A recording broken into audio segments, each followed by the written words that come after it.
May the 4th be with you. It is Star Wars Day, and as promised on my Facebook and Twitter, if you've been keeping up with me, I'm going to be reviewing every single Star Wars theatrical film once a month until Episode 7 this December, and we're starting off with the best one, Episode 1, The Phantom Menace.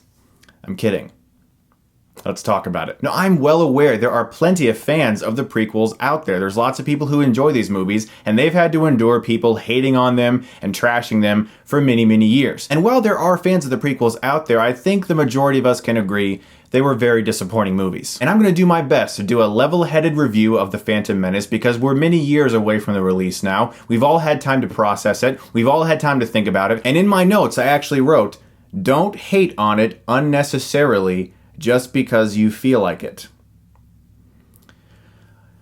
I'm gonna do my best. So it's almost impossible for me to review this movie without giving a humongous thank you and shout out to Red Letter Media because their review for The Phantom Menace is quite possibly my favorite movie review of all time. They said everything that's to be said, plus a whole bunch of things no one else ever thought of. But as a massive Star Wars fan, I have a lot of things to say. This movie came out at a perfect time for me. I was 11 when The Phantom Menace came out. All of you people who are always wondering how old I am, I'm 27. I was honestly the perfect age for this movie, 11. I was right there at the cusp of getting into my teenage years, but still a boy. And still, sitting in this movie theater as the movie began and the dialogue started, something just felt off. "This is getting out of hand.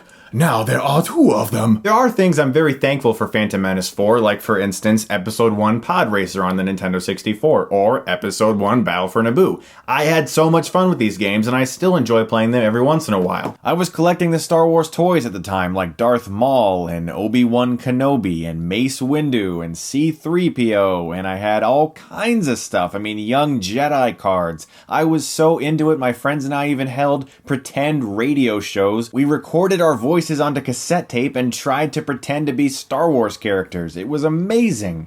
Hi, my name is Christopher Stuckmann on the late early show at 7 o'clock in the morning on Channel 5. Today our first guest's name is Luke Skywalker. How you doing, Luke? Good. Well, that's good. Do you have an asthma attack?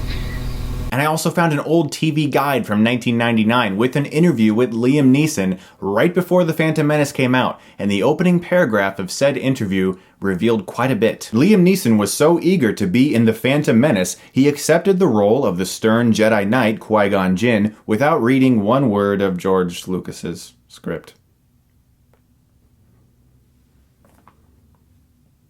Oh. In fact, this movie had such an impact on the pop culture before it was released, as well as afterwards, that I came up with a term to describe it, and I call it phantom menacing. Any film can be phantom menaced. You can be so excited for this movie. You feel like your entire life's happiness is riding on the success of this movie. You get so pumped out of your mind that you might actually cry when you get the chance to see it. Then you see it, and you leave the theater and you become in denial about how bad it actually was.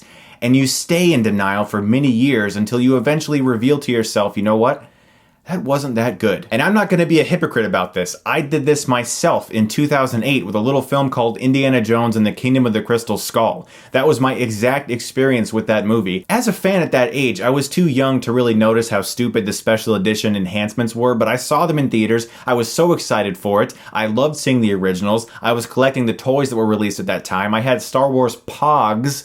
Who else remembers Pogs? And as we're sitting in the theater, we begin to realize we're watching a movie about political squabbling, trade negotiations, and peace treaty signings, and backhanded politics, and Senate meetings. And when you actually read about how this movie was filmed, and that they only built sets for the backgrounds high enough to keep the actor's eye line in frame, and then they had to spend all this extra money because Liam Neeson is 6'4" to build higher sets. When you think about that, that's kind of funny, but then you realize, wait a second, they only built a couple walls behind these actors and didn't even give them an environment or a room to really stand in that often. They were basically just walking around a green or a blue screen room. That doesn't help your actor at all. And when you constantly tell your actor to go faster and more intense, and that's all you say, you're gonna have performances that all feel the same. And when you watch The Phantom Menace, I challenge you to find a performance, excluding Jar Jar, that's not, "My people need help. I want you to sign the peace treaty. Nothing can get through our shields. My name is Qui-Gon Jinn. My name is Obi-Wan Kenobi. My name is Anakin Skywalker. Are you an angel?" Every performance in this movie is on the same level of emotion because there is no real actor-director relationship going on here. You can tell that even in more intense scenes where the fish is chasing after their boat underwater, that everyone just feels like they're going through a drive in the country. But as you watch the movie, I challenge you to figure out who the main character of this movie is. You can't. It's not Qui-Gon, it's not Obi-Wan Kenobi, and it's not Anakin. Who's the main character of this movie? Liam Neeson gets top billing, so maybe Qui-Gon is? In a way, it almost seems like Qui-Gon's the main character of the movie, but why would you do that? Who the hell is Qui-Gon? He's an older, stern Jedi who is really stern and what exactly is his character, actually? And then, of course, there's Jar Jar. Now look, every single thing that could have been said about this thing has been said already. So I'm just going to say one thing. When he's first introduced and Qui-Gon Jinn says, "The ability to speak does not make you intelligent. Now get out of here." I wish Jar Jar had listened. But of course he had to go, "No, Misa, stay! Misa, you a life and death, the Scooby Dooby Flooby Flooby Looby Scooby Dooby." Now rewatching this movie recently on my 1080p television, I began to realize, you know what?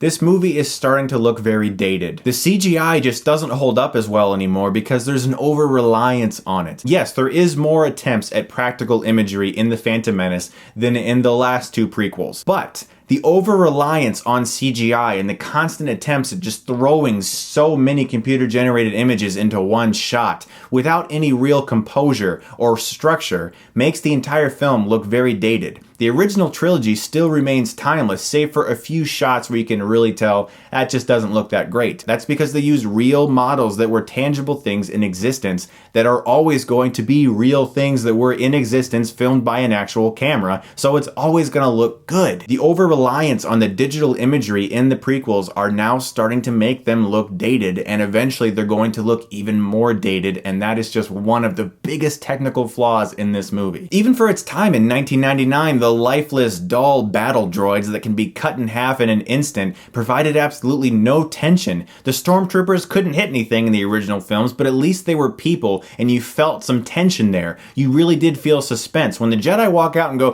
zup, zup, zup, zup, zup, zup, and everything's just done, that's cool, they're badasses, they're in their prime, we know, we understand, that excuse has been made for many years, but that doesn't mean the movie's gonna have any more suspense or tension that it could have in that action because everything looks so well choreographed and there's not even a lick of fear on their faces. They don't look concerned at all. So the overall plot of this movie is that the Trade Federation want to invade, and Palpatine wants Queen Amidala to sign a peace treaty, somehow making all of this work out for him in a way, and he wants her to move for a vote of no confidence on Chancellor Valorum so that he can then replace him in power and do his evil stuff in the background. And yes, there's a large portion of this movie dedicated to this. In the original trilogy, the Emperor's plan was to turn father against son, use Vader to entice Luke to join the dark side. This is an emotional internal battle, and the Emperor did all of that behind the scenes in such clever ways. In this film,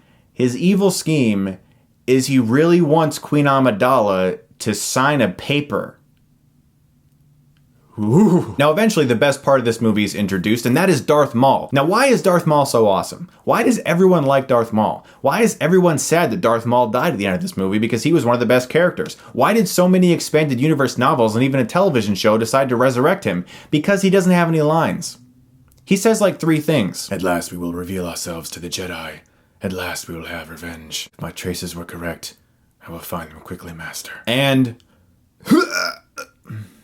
there you go, Darth Maul. He looks awesome, he sounds cool, he's a badass, he does his own stunts, he's got an awesome lightsaber, and he can kick Jedi's asses, and he's not even a Sith master yet. But he doesn't have hardly any lines to say. so he barely has to say anything written by George Lucas.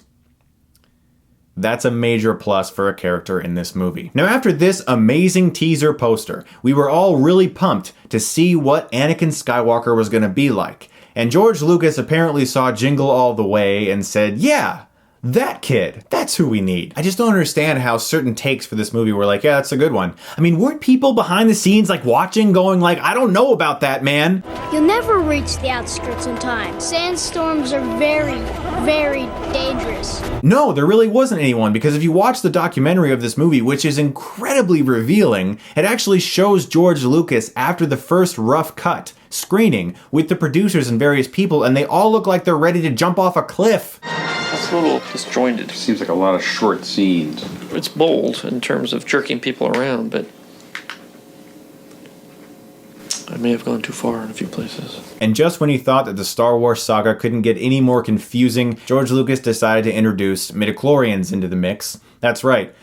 Apparently everyone just has little microscopic organisms floating around the inside of their bodies, and whoever listens to them correctly can understand the Force. It's not a mystical thing that binds us together with everyone in the galaxy, it's just these little organisms that live inside our body. So I came to the pod race sequence, and I watched it through adult eyes. Now these are eyes that analyze movies. I like to analyze the way shots are cut together, the way sound is looped through a scene, I like to look at the lighting, I like to look at the way the camera moves. And as I watched this scene, I became aware of something that I've never noticed before. In fact, I've never heard anyone mention ever. Nearly every single shot in the pod race is from the right hand perspective of the pods, and I would say about 80% of the shots are panning from left to right. Pan from left to right. Left to right. Left to right. Left to right. Left to right. Left to right. Left to right. If you think I'm showing the same shot over and over again, I'm not. These are all different shots. For some reason, Lucas never thought to put the camera on the other side of the pods. So you don't get a well-rounded view of this race, and it becomes very stale because you're constantly seeing the same movement happen. Left to right. Left to right, over and over again. I can't believe I never noticed this. I mean, yeah, there are shots like from straight on or from straight behind or a first-person shot, but I think there are maybe 1 or 2 shots that are actually on the left-hand side. It's nuts! I never noticed this before. The entire scene feels stale to me now, and I'm sorry if I ruined it for anybody. So once these characters finally get to Coruscant and go to the Jedi Council, and we get to see Yoda and Mace Windu and all of these people, and Qui-Gon is trying to convince them that Anakin's got something special about him and they need to train him. The inclusion of a humorless, witless, dry-ass, boring Yoda was an awful idea. Anakin is the one who will eventually bring balance to the Force. This is the prophecy, and here's the boy. Yet every single person on this council is like, he's too old. We don't like him. Go away. Just, no, he's not going to be trained. Shut up. The Jedis in this movie are dicks. I'm serious. When you actually watch this movie, and you hear about them constantly saying the Sith menace and the mystery of the Sith, and Qui-Gon, you should go out and do something about that, and they just sit around in a room and go, yeah. That's all they do in the movie. They don't actually do anything. Finally, in Attack of the Clones, they got like 1,000 Jedi just in a room just fighting shit. Where were they when Darth Maul was cutting people in half? Now, throughout this entire Coruscant sequence, it is some of the most boring, adventure, serial, fun, awesome science fiction filmmaking I've ever seen in my life. Throughout this entire sequence, and I call it a sequence even though it's like a half an hour's worth of various scenes, I call it a sequence because it just feels like this giant thing that won't go away. Everyone is just sitting and talking, walking and talking. One person sits while another person walks and talks. Everyone just keeps sitting around in rooms and talking. There's a basic rule of screenwriting, guys, and what that is if you have to have a talking scene that doesn't do that much of an intense nature, and you really just need this scene where people are talking to maybe advance a few plot points along, try to put it in a location or have something going on that's interesting. For instance, in J.J. Abrams' original Star Trek film, when Bones and Kirk have to have some expository dialogue, they decided to have a scene in which Kirk's hands blow up from this injection that Bones gave him, and they have to run around trying to heal Kirk. But they're also giving the dialogue that's needed at that time. Now that makes for a humorous scene, a fun and exciting scene, while also giving you the necessary dialogue. That's how you do a talking scene that doesn't have that much to do with the plot. Not just people sitting around going, yes, that's a good idea. Oh, I move for a vote of no confidence in Chancellor Valorum. Who gives a shit? Seriously, who cares? This movie was made for kids. You really think they're gonna sit down and watch that? A Senate meeting? Now, once we finally get to the finale of this movie, most of us are just excited to see something happening besides a trade dispute.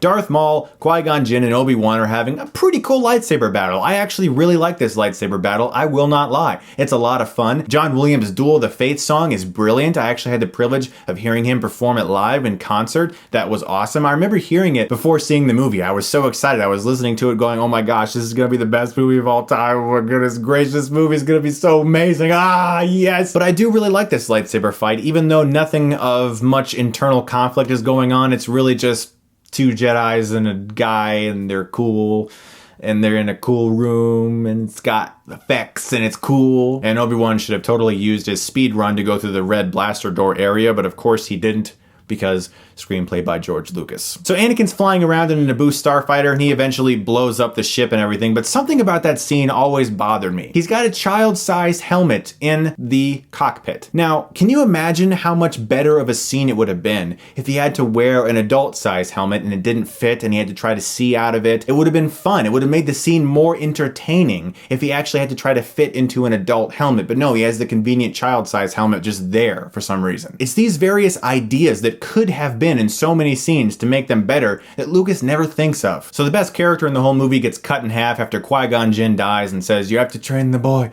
Please, it's my dying wish, please train the boy. He will bring balance. So Obi-Wan is then forced to train Anakin even though he doesn't want to, and apparently Yoda's fine with it all of a sudden. He's like, agree with you, the council does. But you just like 20 minutes ago said no. Like, what changed? It's just kind of stupid that Obi-Wan is forced to train Anakin. In all honesty, Qui-Gon Jinn shouldn't have even been in this movie. It should have just been Obi-Wan Kenobi. He finds Anakin, because they're supposed to be friends. Nothing in The Phantom Menace is, hey, Obi-Wan and Anakin. It's just like, hey, you're a kid and I'm on a ship complaining about the weather and blah, blah, blah. And that's it. Now guys, completely honest talk here. The Phantom Menace is not Battlefield Earth bad. It's not Troll 2 bad. It's just a vastly disappointing movie. And when I say that, I mean that it really, really is a disappointing movie. If you like it, that's fine. But I just don't understand that. But that's me. If you like it, that's cool, man. You're allowed. You're allowed to like The Phantom Menace. I just don't, personally. I'm going to give Star Wars Episode 1, The Phantom Menace, a C-. Now, after that review, you may have been thinking, wow, he's going to give it an F or something, but I'm being realistic. You can sit down and watch this movie, and it has some entertaining scenes. It's a very below average movie, and that is not good, because every other Star Wars film previous was as close to perfect as I wanted it to be. So the fact that this movie is that bad even is really awful. So guys, as promised, once a month, I'm going to be reviewing every theatrical Star Wars film. Stay tuned next month for Attack of the Clones. I'm really excited for this, guys, and thank you so much again, as always, for watching. Happy May the 4th day, and if you like this, you can click right here and get Stuckmanized.